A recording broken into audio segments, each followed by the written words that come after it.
ગુજરાતના જીવાદોરી સમાન સરદાર સરોવર ડેમમાં ઉપરવાસમાંથી પાણીની આવકમાં ઘટાડો થતા ડેમની જળ સપાટી 134.36 મીટર પર સ્થિર થઈ છે। ડેમની મહત્તમ સપાટી 138.68 મીટર છે। હાલ ઉપરવાસમાંથી 87,727 ક્યુસેક પાણીની આવક થઈ રહી છે। નર્મદા ડેમના 5 દરવાજા 1.50 મીટર ખોલી નદીમાં 88,422 ક્યુસેક પાણી છોડાઈ રહ્યું છે। સરદાર સરોવર ડેમમાં જળ સપાટી સ્થિર થઈ છે, પણ અન્ય જળાશયો એલર્ટ પર છે। સૌરાષ્ટ્રના 141માંથી 77 ડેમ સંપૂર્ણ ભરાઈ ગયા છે। કચ્છના 20 ડેમમાંથી 15 ડેમ સંપૂર્ણ ભરાયા છે, 87.54%, જેમાં જળ સંગ્રહ કરવામાં આવ્યો છે।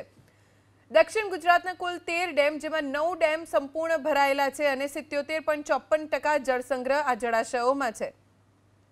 મધ્ય ગુજરાતના કુલ 17 ડેમ, જેમાંથી 6 ડેમ સંપૂર્ણ ભરાયેલા છે। આ ડેમમાં જળ સંગ્રહ 92.94% છે। તો ઉત્તર ગુજરાતના 15 ડેમ, જેમાંથી એક જ ડેમ સંપૂર્ણ ભરાયેલો, અહીંયા જળ સંગ્રહ માત્ર 48.80% છે।